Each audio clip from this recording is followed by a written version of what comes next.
Rendahnya mutu pendidikan. Pendidikan adalah suatu proses pembudayaan individu siswa agar dapat berkembang seluruh potensi yang dimiliki secara optimal sesuai dengan kemampuannya. Untuk mengembangkan potensi peserta didik secara maksimal dibutuhkan pendidikan yang bermutu. Pendidikan yang bermutu adalah pendidikan yang lebih berorientasi pada eksplorasi belajar siswa yang aktif, efektif, inovatif, menemukan, dan berkualitas dengan ditunjang sebagai fasilitas belajar yang memadai sesuai dengan standar pendidikan. Pendidikan yang bermutu merupakan syarat penting yang harus dipenuhi dalam rangka memperbaiki kualitas sumber daya manusia yang maju dan berkualitas. Sumber daya manusia menjadi komponen utama dalam menunjang pembangunan suatu bangsa. Ya, dengan SDM warga negara yang berkualitaslah negara akan maju dan berkembang dengan cepat dan pesat. Sebaliknya, negara yang tidak maju lebih banyak disebabkan oleh sumber daya penduduknya yang tidak berkualitas dan rendah pendidikannya. Dengan demikian, pendidikan menjadi varian utama dalam pembangunan suatu bangsa karena upaya untuk pemerataan pendidikan dan peningkatan kualitas pendidikan menjadi faktor terpenting dalam pembangunan. Pendidikan selalu menjadi tolak ukur kemajuan suatu bangsa karena negara yang maju selalu didukung oleh pendidikan yang maju pula. Negara yang maju adalah negara yang penduduknya atau warga negaranya berpendidikan tinggi. Membicarakan pendidikan yang maju tak pernah lepas dari adanya pendidikan yang bermutu dan berkualitas sebagaimana diurai di atas tadi yang saya telah bicarakan tadi. Bicara pendidikan maka akan membahas juga pembelajaran. Pembelajaran adalah sebagian terpenting dalam pendidikan karena dalam pendidikan selalu menjadi pembelajaran antara guru dan peserta didik. Melalui pembelajaran, guru akan merubah perilaku peserta didik baik perilaku kognitif, afektif maupun psikomotorik.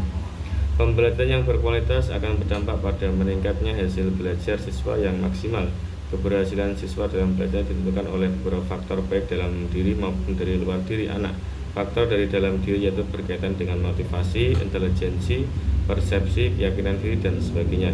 Sedang faktor dari luar dari anak adalah menyangkut faktor lingkungan, keluarga, sekolah, dan masyarakat. Ketiga lingkungan tersebut berperan membentuk karakter atau kepribadian anak. Karakter dan kepribadian anak selalu menyita masalah dalam pendidikan sehingga keberhasilan moral siswa selalu menjadi tolak ukur pendidikan kita. Karakter dibangun Marvin et al. Blair sebagai karakter adalah himpunan yang kompleks tentang karakteristik psikologis yang memungkinkan seorang individu untuk bertindak sebagai agen karakter. Dengan kata lain, karakter itu beragam. Hal ini berkait dengan fungsi karakter, 7 aspek psikologis sebagai identifikasi karakter yaitu tindakan karakter, nilai-nilai karakter, kepribadian karakter, emosi karakter, penalaran karakter, identitas karakter, dan karakteristik dasar. Jadi karakter berkaitan dengan keadaan psikologis untuk memberikan respon terkait dengan karakteristikas seseorang.